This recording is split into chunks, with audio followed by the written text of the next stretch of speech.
This episode contains language that is not suitable for minors. Please enjoy responsibly. And now, today's episode. We never know when the show will just jump start. But go ahead. I will mention to you guys, like, as a complete side note, there was a guy, the Ramapo College of Knowledge, where I graduated from. Like, I was on their radio station. It was WRPR 90.3 FM. And we were a little 100-watt station. And then William Patterson, I think, wanted to go up the ladder on the FM scale. And when they did, they would have been stepping on our signal. Oh, the radio battle. FCC is... I never knew about this, like, and I'm in college. Like, the FCC says if you're going to do that, because they were on a carrier current, so they could only broadcast on campus, and they wanted to go into the Wayne Valley area. And we were the home of the Ramapo Valley area. So they would have stepped on our signal and they had to bump us from 100 meager watts that we were. So we weren't much bigger than like the high school radio station. The high school was 10. Right. Carrier current. Like, it's inside it's in the building. That's where it is. It got to my house. You could get it. You could get it at your house. All right. Yeah. So they had to bump us up to 1,000 watts. So we could so it didn't do anything to our signal, except for give us the strength to still do what we were doing before and stuff like that. But the bottom line was, we had this guy who was he was a professor, an old Ramapo professor. So Ramapo College in the 60s came out as an alternative to a lot of the state school New Jersey colleges that were out there. They had all the hippie professors, and it was a freak show. Like, Patti Smith played there. There's even in my era, we had a bunch of freak out, bands play there and stuff like that. Elliott Sharp's Carbon, Mofongo, at any rate, this guy who was our academic advisor, he was card-carrying communist kind of guy, good dude, and he was dad. He just stayed out of our stuff. He was probably picking up a check for being the advisor on the radio board, but didn't do anything, and so he let us run the thing. And when I walked in, that's where I met Doug Drescher, our friend Doug. Sue Braun was there, who went over to FMU. Diane Ferris, who went over to FMU, who we met at the record show in Maplewood just, a couple of months ago or whatever. Yeah. She played in a band called Children in Adult Jails. We got to get her on the show. Of Ramapo College. And he ends up getting chucked because they get this guy in by the name of Andre Perry. He was a professor who I just found out passed away. Was he a real by-the-book guy? So he was the first guy to come in, and we modeled ourselves on FMU. That's just what we did. It was like, I was the program director at one point. Doug was the manager. Paul was the music director. We all and then every other, the next year I'd be the music director and Paul would be but we were just do whatever you want. Yeah. You guys can do whatever you want. If you guys want to play chess and make it interesting, like on the radio, you can do that. You can do whatever you want. So you had it was a lot of fun, and we had a lot of stuff. Like, we had some early hip hop guys that came up, and nobody was we didn't have Red Alert, that's for sure. But we had guys that were doing what they were trying to do, and and it was cool. And this guy came in, and he was like, so we're going to have a playlist, we're going to have a format, we're going to be a professional. He was the new, souped up communications professor trying to make a mark, and and that was the last year that I did it. Paul and I. He wrecked everything. Wait a minute, there wasn't a walkout or a protest or, come on, guys, you're in a hippie college. We did things so Paul and I did things unadmindedly. No, our hippie college went from a 4-credit system to a 3-credit system to get in line with the the state school, like a SUNY in New York. It was New Jersey State College kind of thing. You had to get in line with all that kind of stuff. And we had a president who, the old guy, Potter, died. A new president came in, and he was looking to get more money from the state and everything else. This is getting a little long-winded, but he ends up... No, yeah, keep going. He ends up dropping the standards of admission to the lowly Ramapo College already. It's just like, if you grew up around here, it was just like, you went to where? But people actually went there and stuff like that. Mm-hmm. And it was a 4-credit school that went to a 3-credit school. And I had a professor who was my favorite professor, Dennis Murphy. He was a lit professor who I remember, they just smoked cigarettes in school all the time and stuff like that. And he was a heavy smoker. I remember him just sitting on the front of his desk and looking at us and just being like, I haven't been teaching here for a long time, and this is the most apathetic student body that I've ever seen. We're going from a 4-credit system to a 3-credit. The preparation for these things is completely different from what you might understand as a student, but your education's going to suffer for it. But you know what? They'll get their money, and they'll and you guys will be sitting in classes. And he was right, because there was a class that I had to take called Modes of Critical Reading and Writing. Anybody who went to school in New Jersey had to take this class at some point, no matter where you went, and if it was a state thing.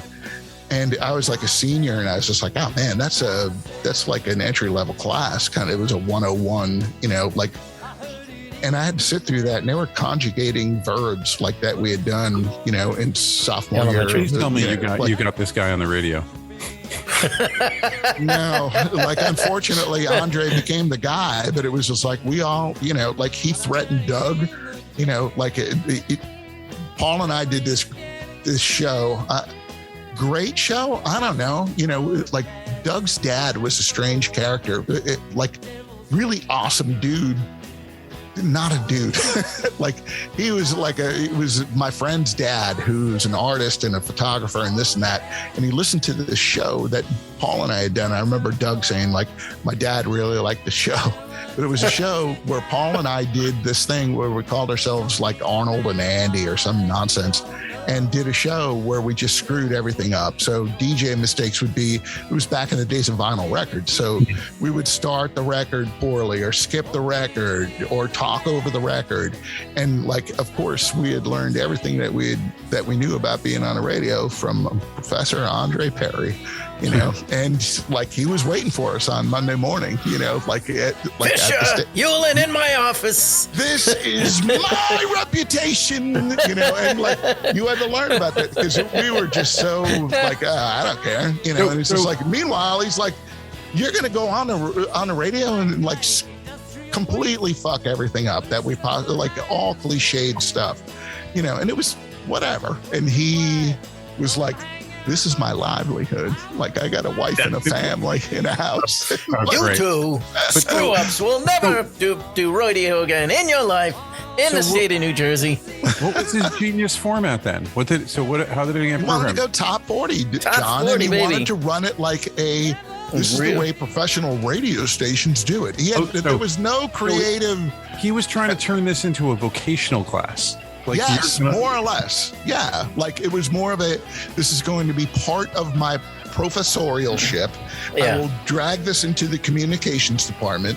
Everyone's going to get a an radio that's going to compete, John, with WNEW New York, which was the home of Scott Muni, and classic radio. And but it was more top formatted. 40. Yeah. So top, pop formatted, WNBC 100. Yeah. You could do classic rock, Tony, if you he wasn't, but he did want a playlist. He did want to verify everything. That's the thing is though, he's like, I'm going to give you, this is how you do it. This is the playlist. You do back announces, you do front announces, you have promos, you have to play your card at the top of the hour. That's funny. It's we did that just because we had to conform with the FCC stuff. You do the thing. So Paul and I did a show together where we would literally go 90.3 WRPR. It's 904.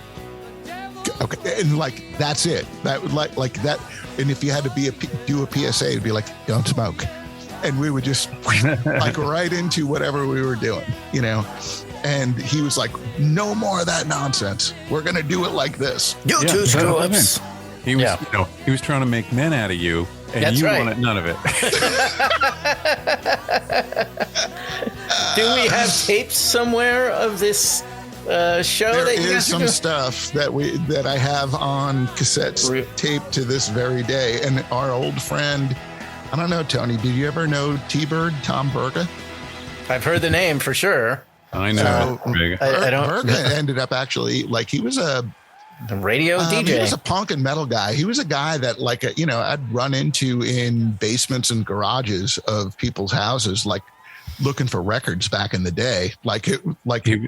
You're at this garage sale too, you know. And Tom was a deep collector of, like, unreleased video and stuff like that. Like he got me like 2 hours of B-roll from This Is Spinal Tap. Oh my God. He got me no kidding?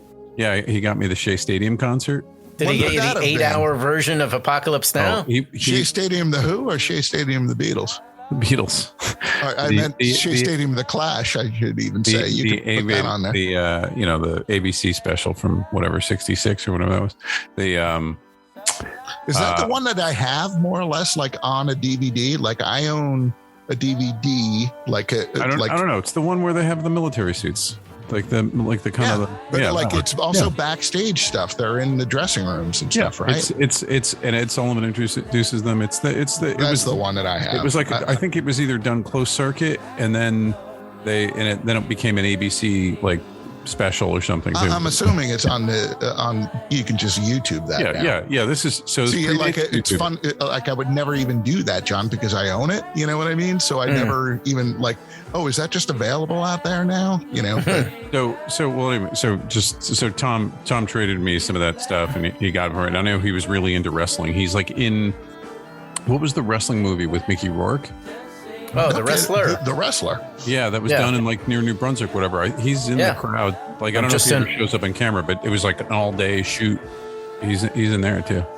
He sadly passes away like right around that time, right? Yeah, exactly. And so that's why. So I'd actually hadn't been I don't think I'd spoke to him since much after high school, and then then I so it was kind of early days of Facebook, I guess. And then I found out he dropped dead of a heart attack on the beach in in Sandy Hook or something. Point Pleasant, right? Something like that. True Jersey style. Well, that's unfortunate. I'm just a broken down old mule. Like some crazy connections to.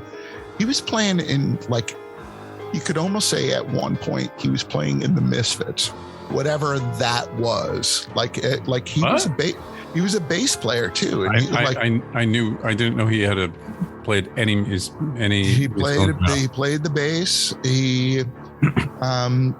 I liked Tom. We made a lot of fun of Tom, and I have some regrets with that guy because we're going a little. You can. I'm gonna jump in and branch it off again. Can I just bring up how unbelievably brilliant that Misfit marketing is? Because I was watching the news today, and they cut to a clip. It was just a completely irrelevant thing, but they cut to the clip of like and they show these three people, and this one woman, she's got to be like in her late 20s, early 30s in this story, and she's wearing like a Misfits shirt, and I'm like, that is unbelievable. The sustaining power and ubiquitous. It's like branding genius that well, that's it. Yeah, everybody. It's just a good design that just went everywhere. The word itself is a really good word. 45 years later, right? Yeah, but it's like it's funny because I just remember right in the day. Right, so Metallica T-shirts are always around. Ramones T-shirts are always around. Yep. But the one that I used to see all the time that did not last is the Public Image Limited pill.